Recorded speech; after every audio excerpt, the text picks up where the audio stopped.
Isang mapagpalang hapon sa ating lahat ngayon, ka-farmers.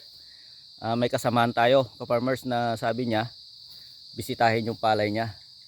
Ito, actually ka-farmers, nag-ano na tayo rito noon, live pa nga tayo rito eh. Nag-vlog na tayo rito nung time na medyo, medyo talagang grabe, na dilaw na dilaw.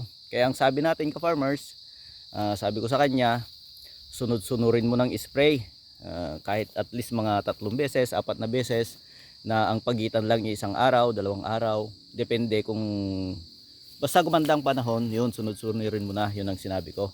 Tapos pagkatapos mong sunod-sunurin, pag nag-spray ka na, lagyan mo na ng insecticide, fungicide, lahat na, pangpatay ng damo, yun, lahat-lahat na nilagay niya.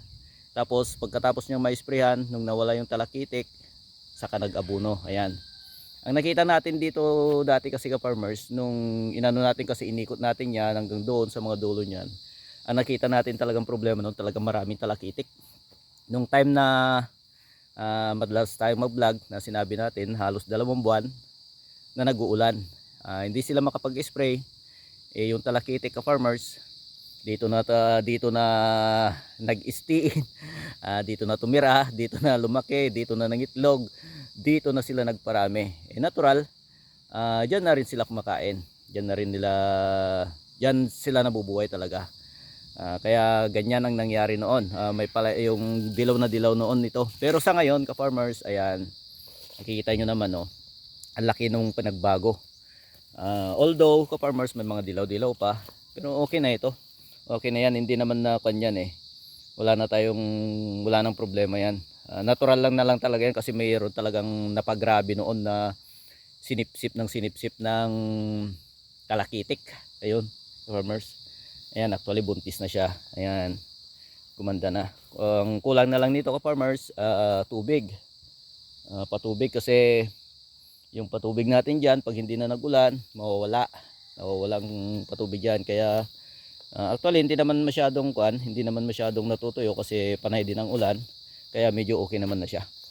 Ayan, yung hanggang bandaron, pero yung bandaron ka farmers, medyo mahina kasi ang lupa noon, hindi katulad dito, medyo maganda-ganda ng konti. Ayan, o, medyo matataas siya. Bali ang lahi nito ka farmers, 77, parang 77 ito, kasi sinamaan natin nung nagkuha ng ano niya, mga pula niya sa munisipyo. 77 yung karamihan na i-release nila. Okay din naman, okay na ito, hindi na siya malulugi rito. Kahit papano, may maani na siya rito. Siguro mga 1 buwan mahigit ito, 1 buwan ka muna, lalabas, aanihin na to. Kasi siguro 1 week from now, may posibilidad na lalabas na lahat yung mga bunga niyan. Magbubunga na yan, kasi buntis na siya. Ayan, maganda naman kahit paano. Yung kasama nating farmers, okay na siya, nakakatawa na, hindi katulad dati na talagang nag-aalala, kasi nga ka-farmers, hindi naman niya sarili ito, nakikisaka lang siya. Ayan, natural lang na mag-aalala, kasi wala siyang anihin, kasi yung ibang gastos nito doon sa may-ari, alangan naman na siyempre pagka nasira nga naman, natural, abunuan niya. Ganun ang mangyayari dyan. Kaya pinilit niya ring gawa ng paraan, tumulong. May mga technician tayo na tumulong din kahit paano. Ayan, gumanda na rin ang kanyang palay. Okay, okay ka farmers, hanggang dito na lang muna. At sana may natutunan ka na naman kayo sa bago nating video.